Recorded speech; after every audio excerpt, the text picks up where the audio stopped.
I'm Southside Tre. This is Worldwide Classic. Let's get straight to it. This Saturday, first thing in the morning, is gonna be WWE Crown Jewel. And this will be the first time that Crown Jewel will be away from Saudi Arabia. Instead, this year, the event will take place in Perth, Australia. So even from that, I'm excited about this event in particular. I don't have nothing against Saudi Arabia, but for some reason, it seems like every time that the WWE goes there to perform, the performance doesn't live up to its expectation. So seeing Crown Jewel take place in Australia is actually a breath of fresh air. And it almost makes those Crown Jewel championship matches a little bit more meaningful now. As silly as that might seem, I'm almost banking on it.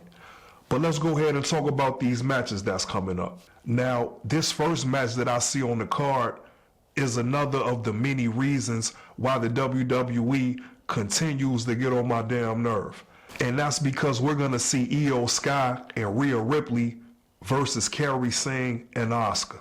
Kairi Sane and Asuka actually have a tag team name, but I get tired of the WWE trying to get me to say goofy shit. So I'm just gonna call them Kairi Sane and Asuka. Either way it goes, I hate to say it, but when it comes to this match, I just don't care. And it doesn't matter who wins the match. But since this is Worldwide Classic and I try to be professional, we're just gonna go with the obvious choice. And that's whatever team Rhea Ripley is on. And that's all I got to say about that. The next match that I see on the card is for the Women's Crown Jewel Championship. And that'll be between World Heavyweight Champion Stephanie Valkyrie versus the WWE Champion Tiffany Stratton. Now, this is the type of match that I could get excited for. This is the type of match in the women's division that we need to see more of. And it's been a while since I've been excited for a match in the women's division.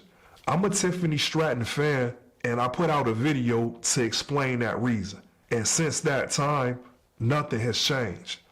She's actually continued to show me how good that she is inside of the ring. And when it comes to Stephanie Valkyrie, she was the only bright spot of WrestlePalooza.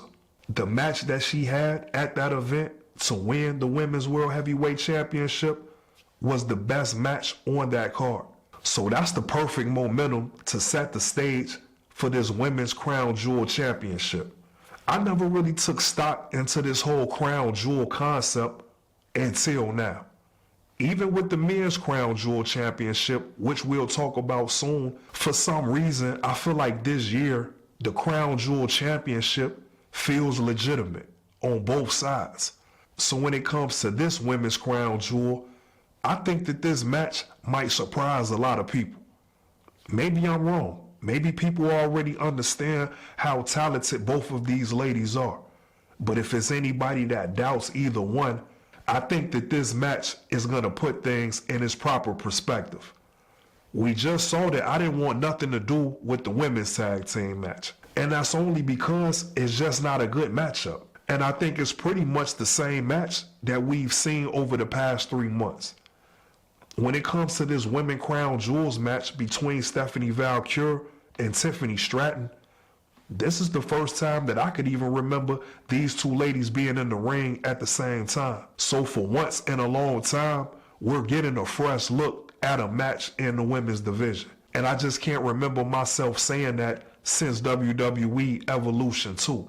This is the direction we have to go in moving forward for the women's division. And I think a match like this is pivotal in both of the champions just showing the world exactly who they are.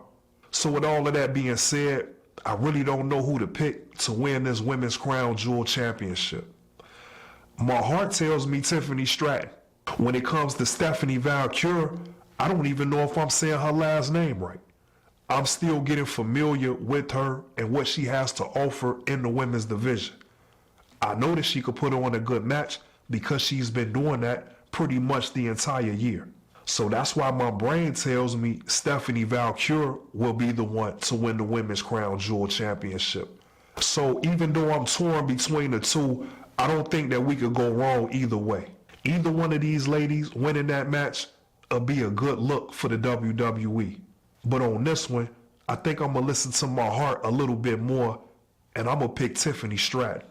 So since we already talked about the Crown Jewel Championship for the ladies, let's just go ahead and talk about the Crown Jewel Championship for the men. Cody Rhodes versus Seth Rollins. With this match, I'm excited to see it because Seth Rollins and Cody Rhodes have never had a bad match. So let's all keep that in mind when we're getting ready for this particular matchup. One of my favorite matches of all time was WrestleMania 38 when Cody Rhodes made his return to the WWE and Seth Rollins was his opponent. I could argue that that was the best match on the card that night. This is one of those matches that will actually mean something. I'll do you one better. This is the type of match that could legitimize the Crown Jewel Championship. I could have said the same thing about the Women's Crown Jewel because that applies to that match just as well. I appreciate and I have enjoyed some of the promos leading up to this match. I actually like this whole dynamic between Rhodes and Rollins because they've had this weird rivalry / friendship or whatever you want to call it, to the point that I guess Cody Rhodes even bought Seth Rollins a watch as a gift. I just like the fact that these two pretty much conspired to take the championship away from Roman Reigns. And in that pursuit, these two guys seem to have established some sort of alliance to do what was right for the WWE. And now we see Seth Rollins pretty much on at this point. And that's why I could give you my prediction right now. I pretty much think it's a foregone conclusion that Seth Rollins will win this match. Everything that he's talking about trying to achieve in the WWE and pretty much take over and dictate the future of that company, he pretty much has to win a match like this. I think Cody Rhodes and Seth Rollins being in this Crown Jewel Championship makes the whole thing feel legit. Both of these guys actually are good champions. So this match really does feel like the best of the best. And I think with this contest being in Australia, it's going to give this match a completely different feel than what it would have been like in Saudi Arabia. And I'm hoping that we get the same type of energy that we got at WrestleMania 38. I think Seth Rollins is one of the best wrestlers in all of professional wrestling. And we know that Cody Rhodes is not a stranger to having a classic match. So I think all of the elements are in place for this Crown Jewel Championship to be an instant classic. And for that big Crown Jewel Championship to actually mean something. But just like I said a little while ago, Seth Rollins almost has to win this match. Now for this next match, it'll be the last time that we see either of these two legends compete in Australia. And that match will be between John Cena and AJ Styles. For one, I just want to say that it's about damn time that we got AJ Styles back in an important match on a premium live event. Because I just thought it was some of the dumbest in the world not to have AJ Styles at Clash in Paris. We saw the type of reaction that AJ Styles received on the following Monday Night Raw. And it was probably the best reaction that AJ Styles has ever received in professional wrestling. And that says a lot, being that AJ Styles has competed in this sport for almost 30 years. So that's just a little insight on how crazy that crowd went when AJ Styles was in France. So to leave him off a premium live event that was in that same country had to be some of the dumbest that I've ever seen. Secondly, I don't see how you was going to do a John Cena retirement tour without involving AJ Styles. So once more, I'm glad to see that the WWE is finally acting like it has some damn sense as it pertains to the legend of AJ Styles. I don't know if the WWE didn't get the memo, but AJ Styles has already said that next year is going to be his last year in professional wrestling. So John Cena is already about to leave the sport behind. But then now you have a guy like AJ Styles who's pretty much on his retirement tour, which is another reason why I couldn't understand for the life of me why AJ Styles wasn't at Clash in Paris. But I'm going to just leave that alone and look forward to the future when it comes to Crown Jewel. I think that AJ Styles has always been one of the best professional wrestlers in this sport. He's pretty much single-handedly influenced the new generation of wrestlers. If you really pay attention to the skill set of a lot of these new competitors, it has AJ Styles written all over it. And that's okay, because AJ Styles is the man. There's no over-exaggeration, and you really just can't say it enough. Because sometimes I think we forget that. And it's easy for that to happen when the WWE is steady dropping the ball with booking AJ Styles. So back to this match with John Cena, I'm really hoping Cena shows up. I'm not saying that John Cena isn't giving us his all. I'm just saying that he doesn't have a lot more left to give. Everything that happened at WrestlePalooza was a disgrace to John Cena and the WWE Universe. So I'm not even going to talk about that, but it still left a stain on the rest of this retirement tour. I don't know what type of thought process went into Brock Lesnar beating John Cena's that way. It was just that unfortunate roadblock of Brock Lesnar that seemed to kill any momentum that John Cena had. Unfortunately, with all of that being said, I do not think AJ Styles will win this match against John Cena.